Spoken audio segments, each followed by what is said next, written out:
Ahí sí, ya, le estaba diciendo que mil disculpas por no tener la cámara, pero bueno, por lo menos pueden ver la PPT y espero que sea lo más dinámico posible.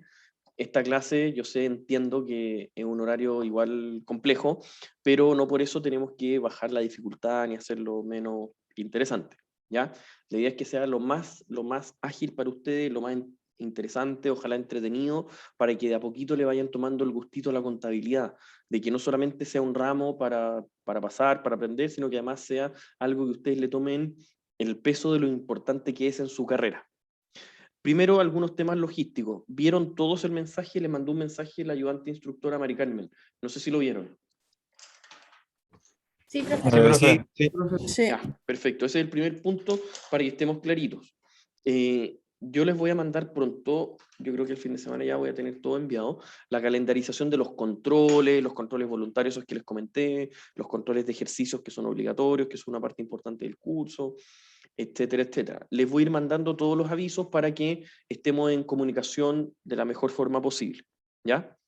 Comencemos. Nosotros ya vimos todo lo que se refería, esto de la contabilidad, era esto de hacer ciertos tipos de reportes para que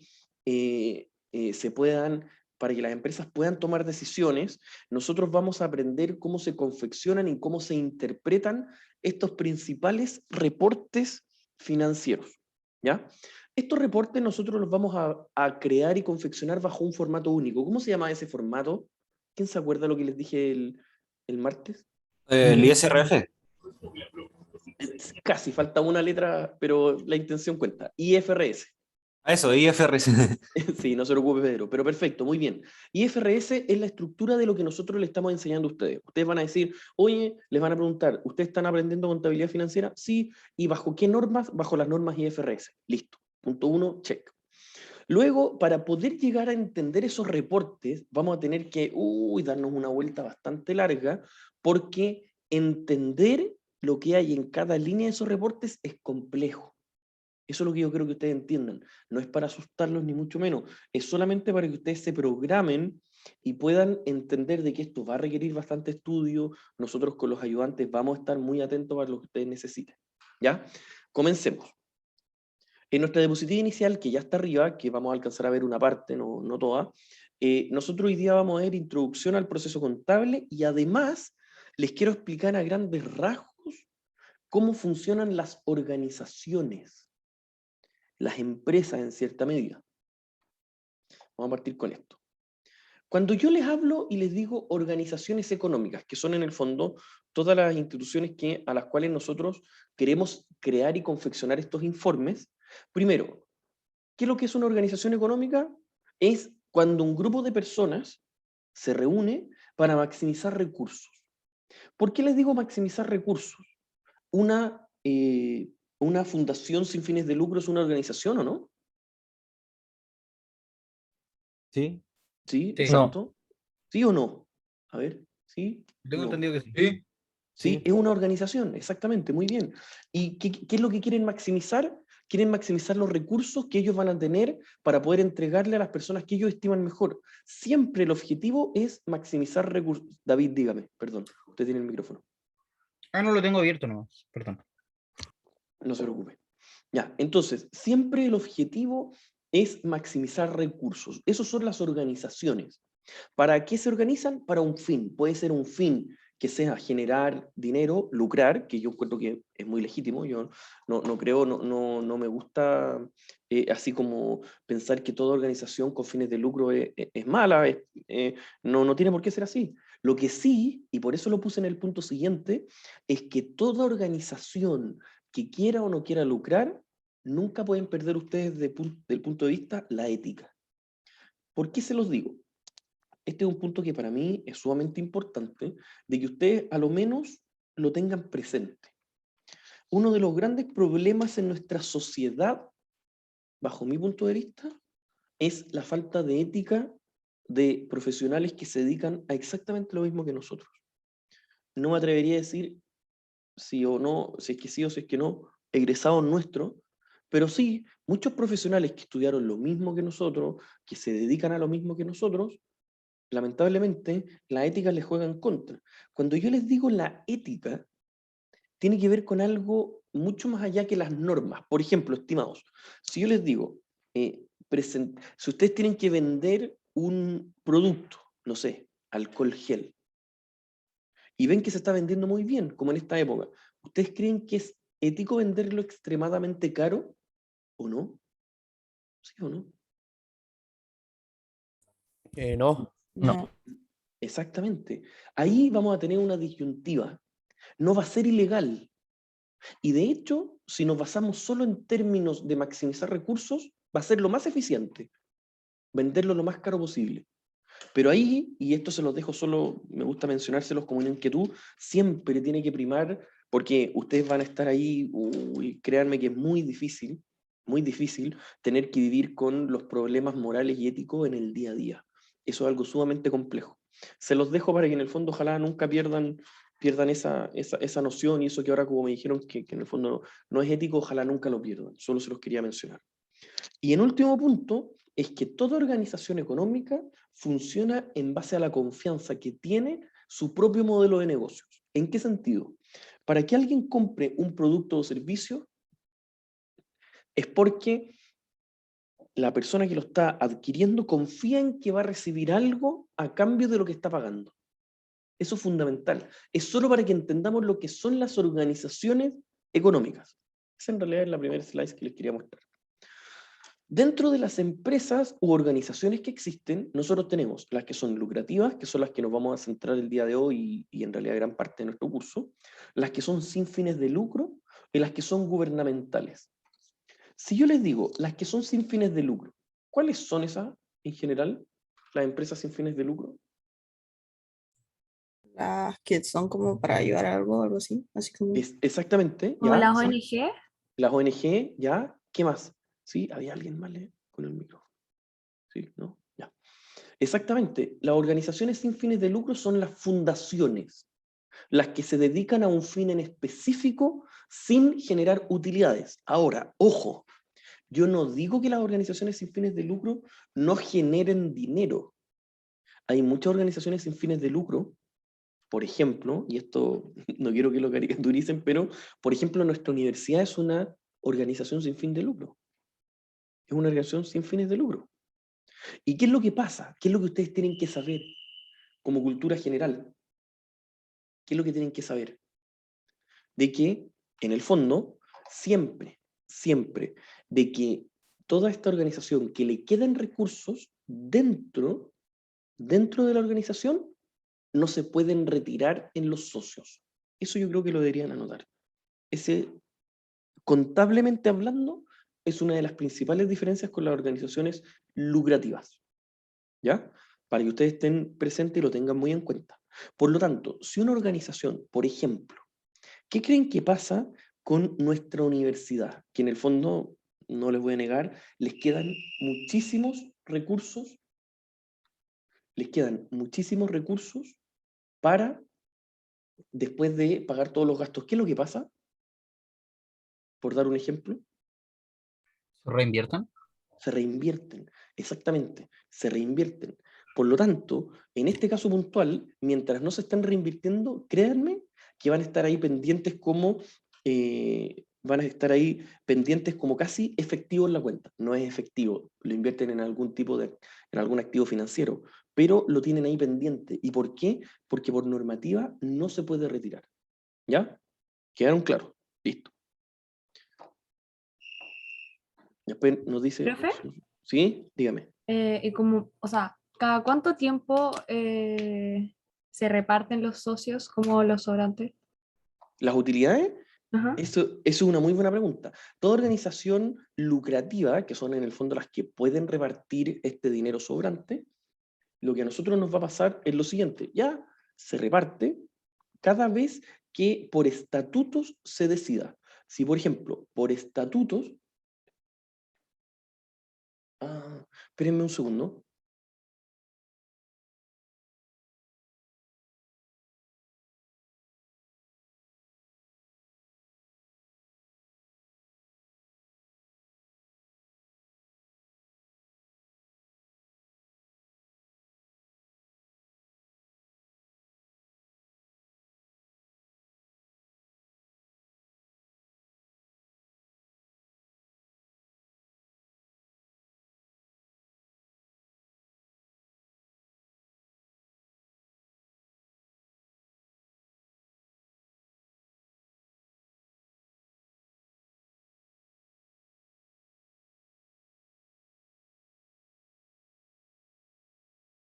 Sí, perdón, estimado. Sí, me habían preguntado si cada cuánto tiempo se tienen que retirar las utilidades cada vez que los estatutos lo definan.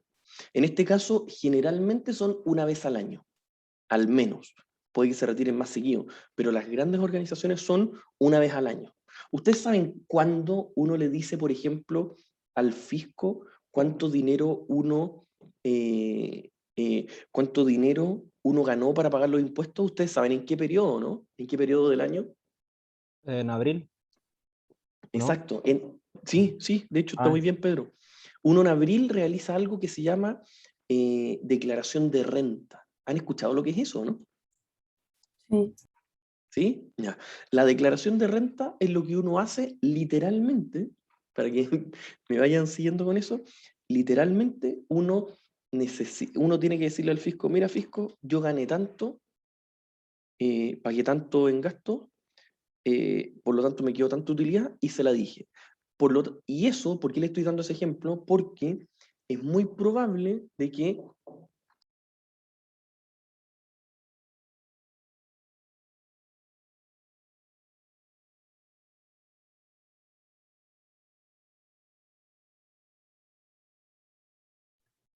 Profe, no sé, creo que se silenció, no sé.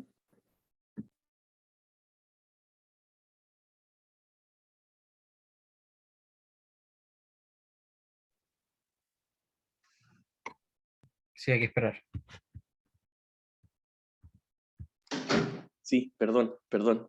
Sí, me había silenciado porque estos problemas que eh, tenía que haber avisado y se me olvidó que iba a estar hasta tan tarde. Ya, ahí sí, perdón. ¿Por qué le estaba dando ese ejemplo? Porque normalmente toda gran organización, una vez que paga los impuestos, se hacen los retiros de utilidades. Generalmente, por eso es una vez al año dentro de lo que ustedes me habían preguntado. Ya, sigamos avanzando para que no perdan. Luego, en las empresas que son sí, bueno, sin fines de lucro ya se las dije. Las gubernamentales. ¿Cuáles son las organizaciones gubernamentales? Son una excepción a la regla, se podría decir. Pero son una excepción a la regla porque son pocas, pero no porque sean pequeñas. ¿Por qué son pocas? Porque en cada estado, que por ejemplo en Chile hay un estado, en otros países hay distintos estados, las empresas gubernamentales se preocupan de qué? De administrar los recursos, redistribuir riquezas, etcétera, etcétera. También son organizaciones, pero no son sin fines de lucro y tampoco son lucrativas. ¿Ya? ¿Quedó claro? Esas son las gubernamentales. Solo un dato, eh, en el caso que en Chile, ¿ustedes saben cuánto de los puestos de trabajo de Chile los da el gobierno? ¿Ustedes saben o no? Más o menos, No, ni idea. ¿no? Alrededor de un 10%, lo que es altísimo. ¿Ya? Y, o sea, es altísimo en el fondo para el tamaño que tenemos como país, pero eso es solo para que se den cuenta el tamaño que se tiene. Ahora, Profe, ¿sí? Dígame, ¿y Antonio. sabe cómo en otros países? O sea, si es que es más o menos porcentaje. Bueno, este país dentro de Latinoamérica es relativamente bajo, lo que es muy bueno en el fondo. Pero en otros países, mientras más eficientes son los países, generalmente tienen un Estado un poquito más liviano. Bueno, en el fondo ahí hay unas tendencias políticas que son súper marcadas. O sea, los que creen que se tiene que centralizar un poquito más las ayudas, etcétera, piensan de que el Estado tiene que ser un poco más grande, y los que creen que en el fondo el libre mercado o la libre competencia a través del mercado tiene que tender un poco más a ser más autónoma, creen que el Estado tiene que ser lo más pequeñito posible. ¿Ya? Estamos en la parte inicial del curso en contabilidad, organizaciones económicas, para que ustedes entiendan cómo funciona. Y luego vamos... Sí, dígame, En las Eduardo. organizaciones gubernamentales, ¿qué ¿Mm? pasa con las utilidades generadas? Es que en estricto rigor, ya, una buena pregunta. De partida hay que entender qué es lo que pasa con los ingresos que tienen esas organizaciones. ¿Cuáles son los ingresos que tienen las organizaciones gubernamentales? ¿Cómo reciben dinero? ¿Sí? No, no lo sé. Por los impuestos. Ah, ¿Ya? ya. Ok. cobran impuestos y reciben dinero. En el fondo, y usted lo que me decía David, que es una muy buena pregunta, juntaron dinero de los impuestos, cobrando impuestos, no sé, juntaron 1000 y gastaron 800. En el fondo quedaron 200 libres. Eso generalmente se presentan en el presupuesto del año siguiente como excedente, ¿no? Y se siguen utilizando, se sigue gastando. De hecho, en general los países tienen déficit. No un Ya. déficit preocupante, pero generalmente están un poquito negativos y se manejan con deuda, que es un poco lo que está haciendo ahora el país. Ustedes se imaginarán que todos los países en el mundo se están sobreendeudando, y yo creo que está muy bien porque en parte ayudando a personas que no tienen tantas posibilidades. Claro. ¿Ya? Ya. Entonces, ya, ese es un punto para que sigamos avanzando. Tenemos las empresas lucrativas, que en el fondo son prácticamente todas las empresas que nosotros conocemos. Están las sin fines de lucro, que juntan, tienen ciertos excedentes que de hecho se llaman beneficios o pérdidas. Y además existen las gubernamentales, que están pensadas única y exclusivamente para administrar, como por ejemplo los estados. Ya que estamos en las lucrativas, nosotros vamos a entender que existen tres grandes tipos. ¿Hay más tipos de legalmente hablando societario? Sí, hay más tipos. No se preocupen de eso, hay más tipos. Pero estos son los principales. ¿Ustedes han escuchado los que son las EIRL, las empresas individuales de responsabilidad limitada? ¿Alguien ha escuchado lo que es eso, no?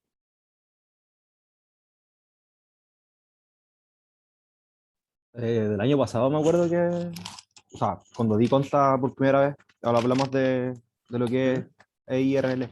¿Y qué es lo que era? ¿Se acuerdan más o menos, Pedro? Son las empresas que, como de un giro, que están a nombre de una persona, si es que no me equivoco. Ya. O sea, una parte que dijo es muy buena, que están a nombre de una sola persona. El giro, pueden tener distintos giros. Cuando uno dice el giro de la empresa, es a lo que se está dedicando, ¿ya?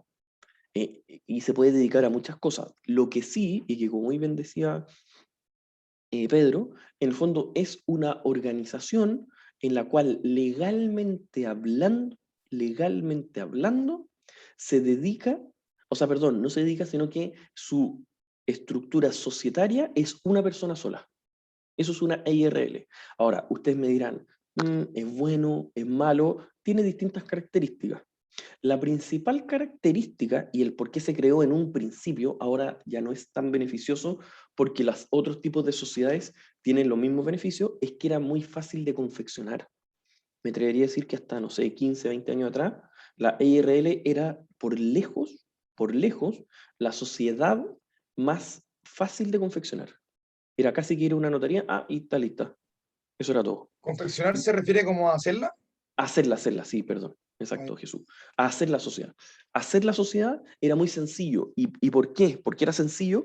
Porque el objetivo es que las personas solas, por ejemplo, que tienen un negocio chiquitito, no sé, que vendían cosas así muy minoritarias, podían formalizarse y a través de su mismo nombre tienen, por ejemplo, Juan González, ya, Juan González, EIRL, y tenían un root como empresa, ¿ya?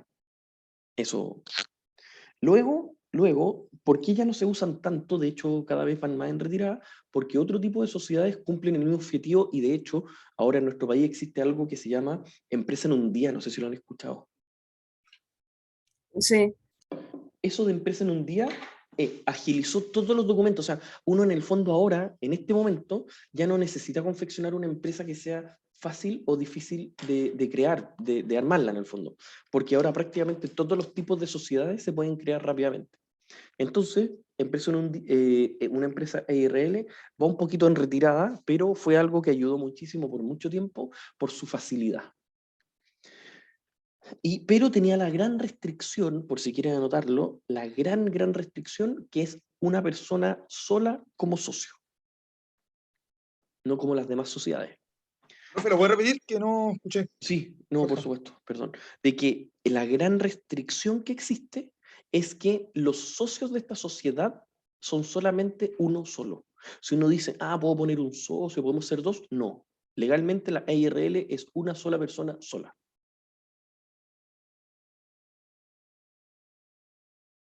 Ya, sigamos. Luego, la sociedad de responsabilidad limitada. Estas empresas eran las más comunes, podríamos decir, en las empresas medianas con más de un socio. ¿Ya?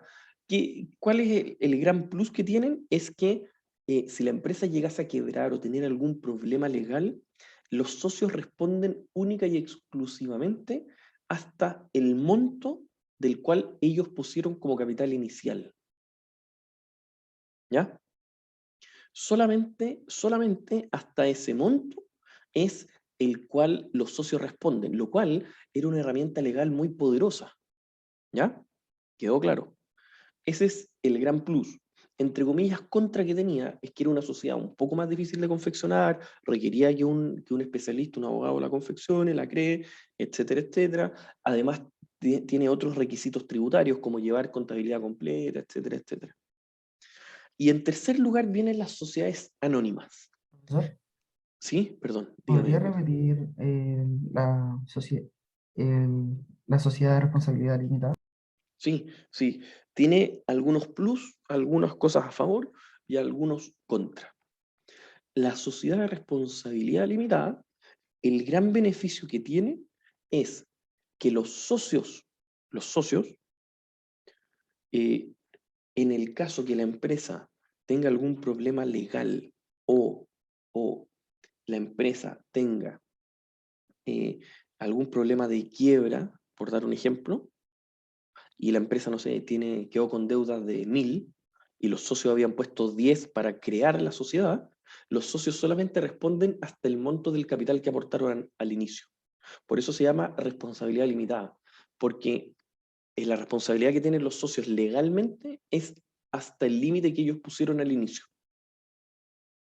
¿Ya? No sé si ahí se entendió un poquito mejor. Pero solo en el inicio, cuando si después Solo- siguen poniendo plata, No, perdón, todo lo que han puesto. Es que en general después no siguen poniendo mucha plata, sino que sebo. se reinvierten las utilidades. Pero sí, es todo el capital que han aportado durante toda la historia. Profe, y en el caso de eso mismo, pero llevado a la empresa individual, la persona, en este caso como el único socio, si se va a la quiebra, le empiezan a quitar sus bienes como persona natural, ¿o no? No, también tenía el tema de la responsabilidad limitada, pero en estricto rigor es una empresa tan chiquitita que no estaba pensada en eso. Era muy difícil que una EIRL tuviese problemas de ese tipo porque eran muy chiquititas las sociedades. Pero sí, también tenía ese tema legal. Y la sociedad de responsabilidad ilimitada, o sea, limitada, perdón, igual es un solo giro o tiene más. No, puede tener más socios. ¿Profe? ¿Sí? Dígame, Antonio. ¿Y por qué lo dice en pasado? ¿Es porque ya no se puede hacer? ¿O qué? Perdón? ¿Cuál de las La tres? sociedad de responsabilidad limitada. No, porque ya no se usa, no tiene sentido usarla. Ah, ya. Porque esos mismos beneficios ya los tienen, por ejemplo, una sociedad por acciones, una SBA. De hecho, Ujú. ahora lo que más se utiliza son las sociedades por acciones. La IRL ya, incluso así entre nos les digo, es casi mal visto. Entonces, Es eso. como para facturar nomás, ¿no? Sí, es como para un micro empresario que necesita formalizarse, entregar factura, entregar boleta y en el fondo no vender sin documentos tributarios. Es como solo para eso. Ah, bueno. ¿Ya? Eso. Luego, las sociedades de responsabilidad limitada, como les decía, pero pueden tener más socios. Ese era el gran beneficio y tenía también algunas obligaciones. Luego existen las sociedades anónimas. ¿Ya? Las sociedades anónimas son sociedades que están pensadas para los grandes negocios. ¿Por qué? Porque tenían otro tipo de obligaciones. Por ejemplo, los socios tienen que responder por el 100% de los problemas que tengan legalmente. Uno. Además, las sociedades anónimas tienen la obligación de reportar periódicamente sus estados financieros. Aquí hay algún futbolero, ¿no? Yo, Sí, yo, sí, Pedro. sí, Y sí. en el negocio del fútbol existen las sociedades anónimas, ¿o no? Eh, Todo. Menos el blanco y Curi. negro, blanco y negro supuestamente es el cáncer de Colo-Colo, Sí, dicen. O sea, sí, dicen. sí, O y sea, es sociedad anónima, y como azul azul, igual. La Católica no sé si Todos los tiene, clubes tienen, pues. Menos el sí, Curi. menos es de el Curi. verdad. Ya bueno, ya Sí. sigamos. Sí, la gran mayoría. ¿Por qué? Las sociedades anónimas son organizaciones en las cuales pueden entrar y salir varios socios, pueden comprar acciones a través de una corredora, que es lo que hacen las grandes sociedades anónimas. Pero ¿cuál es el tema? que las sociedades anónimas tienen acciones las cuales pueden ser preferentes, pueden ser acciones ordinarias. Tener acciones preferentes, por dar un ejemplo, tiene que ver con que si alguien es dueño de alguna acción preferente, podría eventualmente tener más beneficios que otros. Por ejemplo, ya lo que vamos a entrar un poquito más adelante, justo después de esto. Vamos a entrar un poquito más adelante cuando nosotros entendamos cómo funciona una organización. Miren. Profe, pero antes dijo que tenían que presentar algo sí o sí, como Sí, todos los años. presentar estados financieros periódicamente. Eso, gracias. Eso, ¿ya? Incluso, pero las sociedades anónimas tienen que tener un controlador. Ustedes han visto que las sociedades anónimas generalmente incluso ni siquiera son un controlador que es una empresa, sino que generalmente es un solo gran empresario que tiene el poder en el fondo. No sé si le ha pasado, ¿sí? A los futboleros. El que tiene más acciones, ¿o no? Pero no necesariamente, eso es lo que quiero hacer. Es el que tiene más acciones, que las acciones tienen más poder. ¿Por qué? Porque algunas veces, Jesús, existen acciones que pueden ser muy poquitas acciones, pero esas son acciones preferentes. Por dar un ejemplo, pueden existir 100 acciones preferentes y 10.000 acciones ordinarias. Las acciones preferentes van a ser mucho más caras, pero por ejemplo, puede que las acciones preferentes, por cada 10 acciones preferentes, uno tenga un derecho a un director. En cambio, puede que las acciones ordinarias, las personas tengan muchas acciones ordinarias, pero nunca van a tener derecho a tener algún director. Que ya voy a llegar a explicarles lo que son los directores, los ejecutivos, etcétera, etcétera. Por lo menos para mí es importante que esas cosas las sepan, y no veo otro ramo en el cual les puedan explicar estas cosas. Ya, sigamos avanzando. Luego, cuando nosotros sabemos que tenemos estas sociedades anónimas que tienen que tener algún tipo de, algún controlador, y que este controlador tiene algunas obligaciones, se va a empezar a poder formalizar y llevar a cabo, que generalmente son las grandes empresas que tenemos en Chile.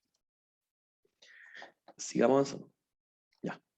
Luego, yo les quería hacer los siguientes comentarios. 1. ¿Ustedes saben la diferencia entre el directorio de una empresa y los ejecutivos o gerentes de una empresa? Sí, o sea, no sé si la sé, pero el directorio es como los que tienen como la plata y los ejecutivos y los gerentes son en el fondo los que van a dirigir la empresa, así como para llevarla a casa según lo que diga el directorio. ¿Ya? Exactamente. De hecho, Nieves, es exactamente como usted dice.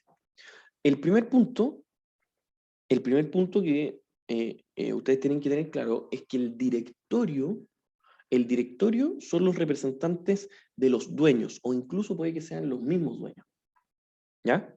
Este directorio sesiona periódicamente, hace sesiones, se juntan, etcétera, etcétera, periódicamente, y para sesionar, ustedes más o menos se imaginan qué es lo que exige un directorio, ya que se juntan periódicamente. ¿Qué exigen? ¿Qué quieren ver?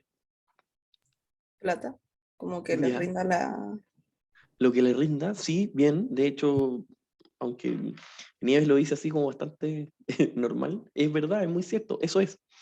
En estricto rigor, lo que quieren hacer los directores es mes a mes ir viendo cómo va la organización. Y quién en un directorio, que es cuando en estas reuniones mensuales generalmente, se juntan los directores a, entre comillas, escuchar lo que dice el gerente de finanzas, o el gerente general, o los respectivos gerentes que le tenga la empresa. Los gerentes son los ejecutivos, los que ejecutan las instrucciones, son en el fondo empleados de la empresa. Y estos empleados llamados gerentes o ejecutivos van a tener que periódicamente presentarle al directorio, que son los dueños o representantes de los dueños, cómo está la organización. Y ahí son reuniones sumamente interesantes. Tienen que pensar que ustedes, en no mucho tiempo más, no muchos años más, van a estar en eso, probablemente los inviten a participar en algún directorio, primero seguramente van a tener una carrera de ejecutivo, etcétera, etcétera, en donde un buen directorio, ¿qué es lo que pide? Y como decía Nieves, pide, oye, ¿cómo estuvo el resultado este año? ¿O este mes? ¿Cuánto era lo que habíamos presupuestado? ¿Y por qué no llegamos a la meta? ¿Y quiénes fueron los responsables? Oye, ¿y en qué parte del estado de resultados? Y por eso es tan importante los estados financieros, porque gran parte de un directorio se basa en la parte numérica o contable, en los estados financieros en el fondo. También en un directorio, como son en el fondo los dueños de la empresa o representantes de los dueños, también uno puede mirar y solicitar información que no tenga que ver solamente con la parte numérica, sino que puede que, por ejemplo, se analice la estrategia de crecimiento, la forma de invertir, el decir, oye, vamos a cerrar ciertas líneas productivas también, pero principalmente se basa en la parte numérica, que es presentar estados financieros. ¿Ya? ¿Consulta? Dígame. Eso que nombró de decidir la forma en que lo van a hacer, ¿se lo presenta el ejecutivo al directorio? Depende de lo que el directorio pida. Normalmente el directorio pide que le presenten propuestas, generalmente. Ya. Entonces, generalmente los directorios dicen, oye, mira, preséntame para el próximo mes 3 propuestas de cómo crees que vamos a tener que invertir, o le dicen, mira, el directorio generalmente son personas con muchos contactos, dice, mira, ¿sabes qué? Creo, me imagino que tenemos que impulsar nuestra empresa al ámbito internacional, por favor, preséntame una propuesta, ¿cuánto costaría abrir una sucursal en Perú, en Argentina, etcétera, etcétera? Ya, súper. Eso pasa generalmente. Es para que en el fondo lo vayan viendo. Sí, Pedro, dígame. O sea que el directorio sería como, a ver, es que como que lo relacioné con un colegio. El directorio sería como los sostenedores, los administradores, como que van de Sí, vez en cuando al colegio, y el directorio, o sea, los ejecutivos, perdón, sería como el director, que es como que le dice el colegio va así, así, así, y, exacto. él, y les Y si dirían como qué tienen que hacer, es que básicamente. justamente así, Pedro, justamente así. Ya, El entonces lo entendí súper. directorio, sí, el directorio es, por ejemplo, un sostenedor en un colegio que son los dueños. Y los gerentes o los ejecutivos son los que están contratados para trabajar, como por ejemplo el rector de un colegio. Los, no sé, los inspectores o toda la plana mayor del colegio son los gerentes. Y esos gerentes o plana mayor tienen que presentarle al directorio, al dueño, al sostenedor, que irá una vez al mes o 2 veces al mes, presentarle cómo están los números de la empresa. Está perfecto, eso es justamente lo que yo quería que ustedes entendieran.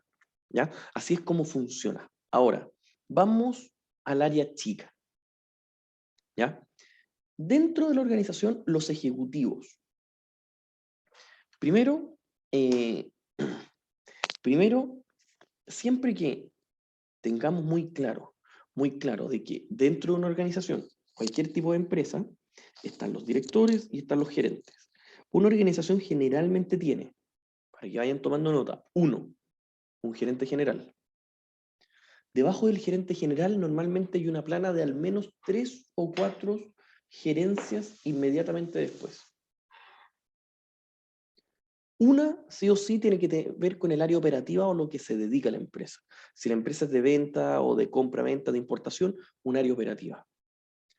Otra tiene que ver netamente con el área administración, que es en el fondo el que nosotros nos vamos a centrar en este caso, que es, por ejemplo, el gerente de finanzas.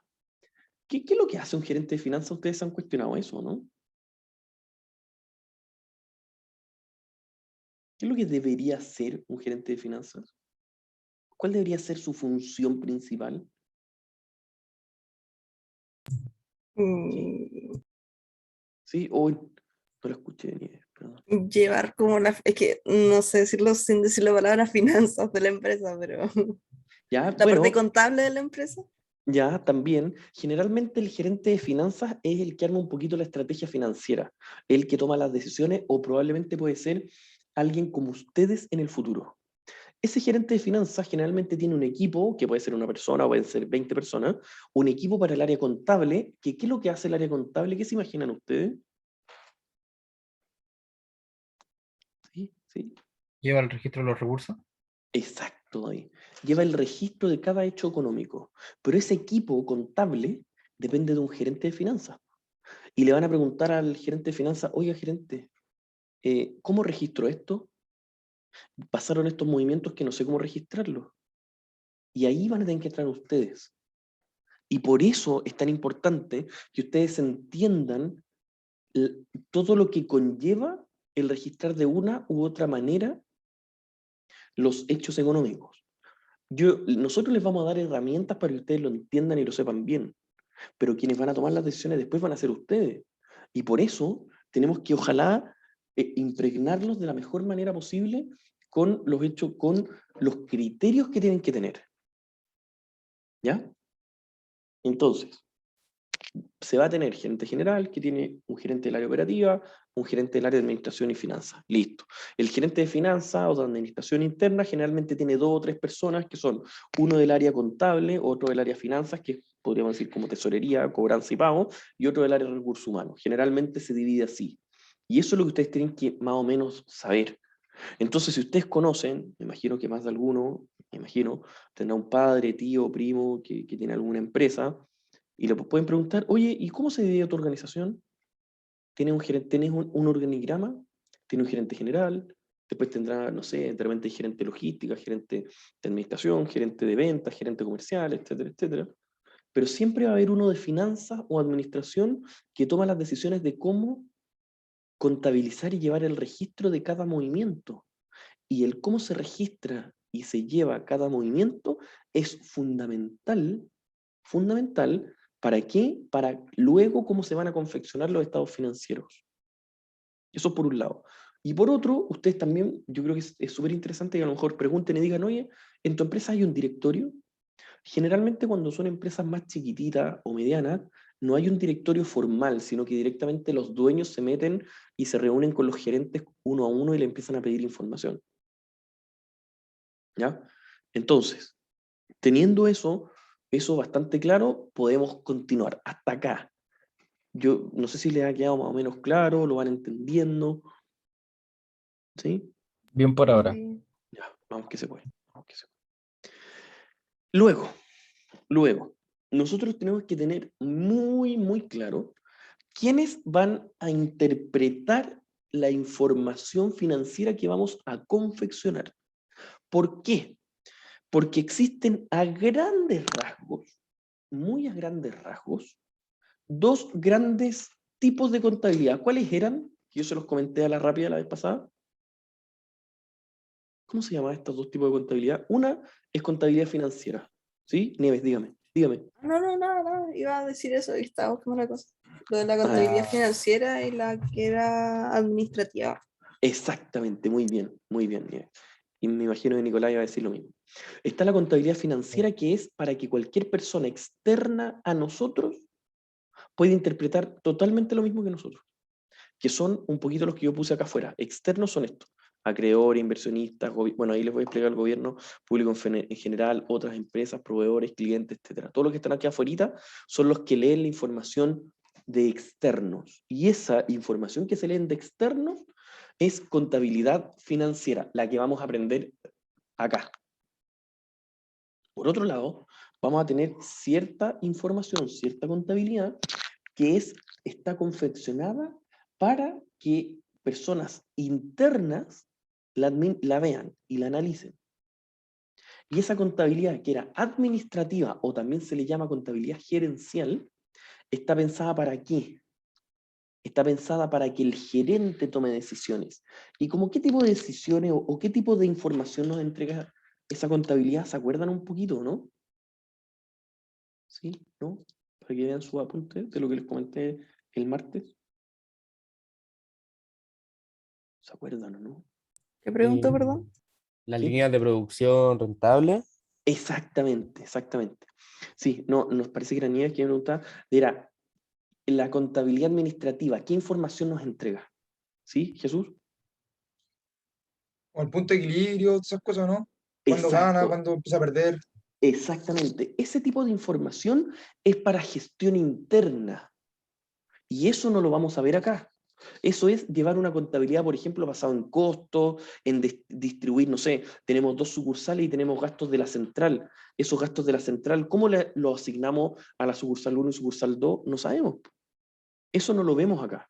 Eso es contabilidad administrativa, que en realidad ese curso a mí me encanta, pero hay que verlo sí o sí después de este tipo de contabilidad, porque es contabilidad administrativa, es contabilidad para tomar decisiones. Por lo tanto, sigamos avanzando.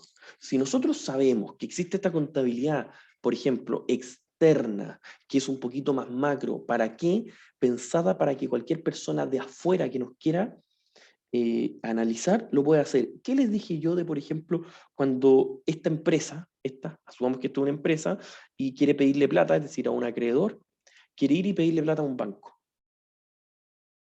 ¿Qué querrá ver el banco de nosotros? Por ejemplo, Si la empresa está estado siendo financiero? rentable o no. ya los estados financieros y tal como decía Benjamín, parece, si es que la empresa tiene utilidad o no, de partida. ¿Por qué? Porque el compadre que me va a analizar a mí, ¿qué quiere hacer? Quiere saber si me la presta o no me la presta, si es que yo soy capaz de responder después de pagar la plata. Si ve que yo tengo pérdidas, ¿ustedes creen que me va a prestar plata o no? ¿Sí o no? No. No. No, exactamente, evidentemente no, o es muy difícil.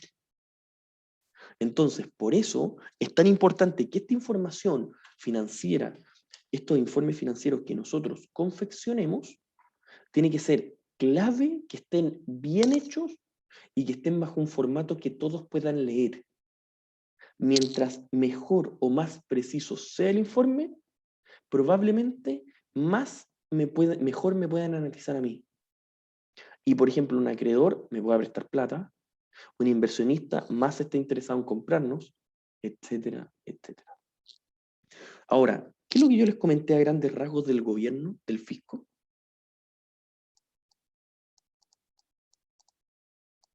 ¿Sí? El fisco es también un ente externo, por lo tanto, también va a querer ver nuestros estados financieros. Pero, ¿qué características tiene el fisco? Que cada estado cobra los impuestos de acuerdo a lo que cada país estima mejor. Por lo tanto, nosotros vamos a armar una contabilidad bajo IFRS, bien, bien, ningún problema, pero el fisco no se basa en IFRS. El fisco se basa en algo parecido a IFRS. Y cada país, y muy legítimo que sea así, cada país es distinto. En el fondo, el cómo calculamos la utilidad para pagarle impuestos al fisco acá en Chile es muy distinto a cómo se calcula la utilidad para pagarle los impuestos al fisco en Argentina, en Perú, en Estados Unidos, en Europa. Es muy distinto. Por lo tanto, este ente externo es, podríamos decir, un ente externo en el cual nos obliga, y que está bien que nos obligue, si parte de todos nosotros, nos obliga a armar una información, unos estados financieros, pero en el formato que él quiere. ¿Y qué profesional, así como nosotros que somos ingenieros comerciales, qué profesional es el que confecciona esos estados financieros en base a la parte tributaria? ¿Cómo se llama? ¿Los contadores? Exacto, el contador auditor. El contador auditor, y yo siempre trato, no sé si se lo dije a usted o no, o en la otra sección, pero yo siempre trato de reivindicar al contador auditor en el fondo.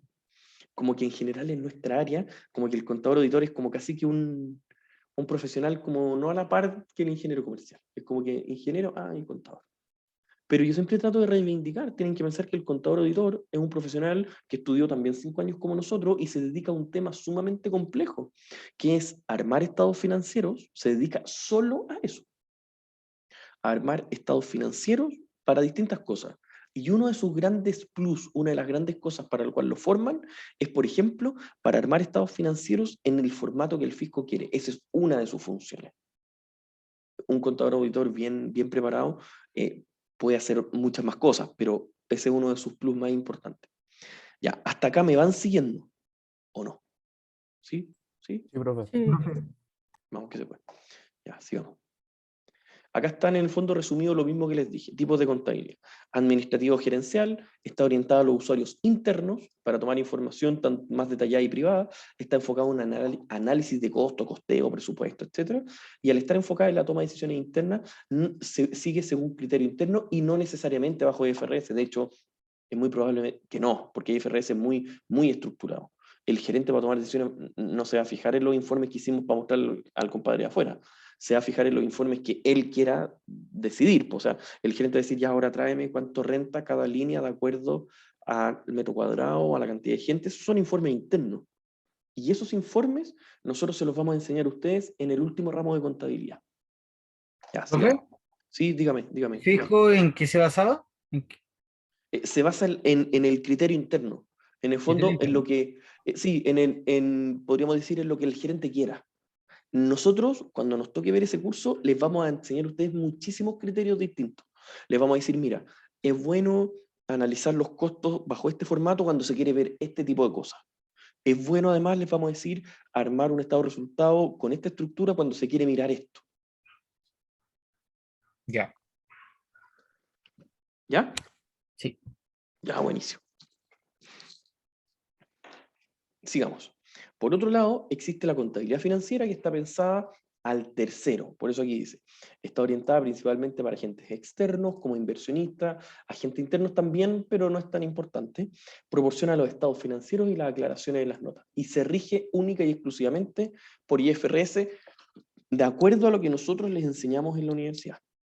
¿Ya? En esta universidad enseñamos contabilidad financiera bajo IFRS. Listo. Sigamos, cabrón. Además, y algo que se los comenté un poquito más arriba, es que la contabilidad financiera está pensada para terceros, bien, pero el fisco de cada país generalmente se basa en la contabilidad financiera, pero no es exactamente la misma, para ser honesto. ¿Y por qué? Porque cada fisco tiene su libertad de decir, mira, ¿sabes qué? Ármame un estado de resultados, ármame un informe en donde digas la utilidad, pero no sé, por dar un ejemplo, el gasto de benzina no lo podéis descontar como gasto y te va a subir la utilidad. El gasto de tal cosa no lo puedes poner como gasto. Entonces vamos a tener que hacer una conciliación y sacar lo que el fisco no nos deja poner como gasto, agregar las cosas que el fisco sí nos deja e IFRS no, etcétera, etcétera. A eso se le llama conciliación tributaria para llegar finalmente a los estados financieros pero tributarios, que son los mismos informes, pero tributarios, en un formato un poquito distinto. Y que en cada país cambia, si eso es natural. Acá en Chile se arman de una manera, en Argentina, Perú, como les dije, de otra manera. Por último, ya para ir cerrando y no saturarlos más, entiendo igual que es una hora tarde, además, solo para que ustedes lo tengan en claro, antes de que exista el IFRS, esto yo como que me río un poco, porque IFRS es relativamente nuevo. Cuando yo lo estudié, aunque me vea muy viejo, no soy tan viejo, pero cuando yo lo estudié, se llamaban así, se llamaban los PCGA. ¿Ustedes han escuchado alguna? Yo creo que nunca lo han escuchado, muy viejo ustedes. ¿Sí? Dígame, perdón, Nieves. Nada. Creo que. No sé qué decir. No se preocupe. Ya, y por ejemplo, PCGA, yo personalmente lo encontraba como un poco rasca el nombre. No sé, es como principios de contabilidad, así como generalmente aceptados. Es como, no sé si siempre, pero normalmente se aceptan estos principios contables o esta estructura, este idioma en el cual nosotros vamos a estructurar IFRS. ¿Ya? Y por otro lado, en la actualidad, debido a la globalización y la necesidad de normas contables comunes para prácticamente todo el mundo, ¿qué es lo que a nosotros nos va a pasar? Las entidades se rigen por la normativa IFRS. ¿Y quién la elabora? El IASB. ¿Ya? El IASB es este consejo macro, el cual se basa en crear normativa para qué, y la va actualizando periódicamente. De hecho, es algo sumamente importante. Cada cierto tiempo publican normativas nuevas. Bueno, y esto también solo como dato informativo. Publican normativas nuevas, ¿por qué? Porque van cambiando el contexto. Por ejemplo, miren lo que les voy a decir. Hasta hace algunos años, no sé, los animales se podían contabilizar como si fueran activos fijos. Estoy inventando un ejemplo. Bueno, se dieron cuenta de que los animales era mucho más preciso contabilizarlo, no sé, como un activo biológico en vez de como un activo fijo. Estoy inventando el ejemplo, insisto. Ya, pero para eso se tuvo que IFRS, a través del ISB, o sea, el ISB tuvo que generar una nueva norma IFRS. ¿Para qué? Para que toda la gente que tenga animales los tenga que contabilizar bajo cierta normativa. Así es como se van creando las normas IFRS. Cuando estemos un poquito más avanzados les voy a explicar las más importantes en el fondo. Pero hasta acá, a mí me importaba en realidad llegar hasta acá. ¿Para qué? Para próximo martes comenzar con los principios de contabilidad, es decir, el concepto de entidad contable, de objetividad y fiabilidad, el objetivo de costo, principio de negocio en marcha, y de vengado, que eso va a ser algo que nos va a costar mucho y tenemos que ir despacito, pero dedicarle muchas horas a estudiar el principio del devengado. ¿Ya? ¿Quedó claro hasta acá? ¿Me van siguiendo? Consulta, ¿qué era el marco teórico que salía arriba? Acá. El marco teórico en el fondo es tener como unas normas generales en las cuales va a ser como una rayada de cancha general, David. Ya. Ese es como el marco teórico. Ya pues, estimados, espero les vaya quedando clarito, por lo menos le voy poniendo todo el empeño para que vayan aprendiendo y entendiendo, y cualquier cosa nos van preguntando. Mari Carmen ya le mandó el correo de ella y de Laura. Eso, estimados, lo dejamos hasta acá. Les voy a subir las clases de aquí al fin de semana, sí o sí. ¿Ya? Muchas gracias, profe. Ya, Hola, profe. profe, gracias, que esté bien. Gracias, que esté muy bien. Chao. El martes. Chao. Gracias. Chao, profe, cuídese. Chao, profe, que Profe, le vaya ¿me bien. puedo quedar un ratito después de clase? Sí, dígame. Chao, profe. Chao, que estén bien.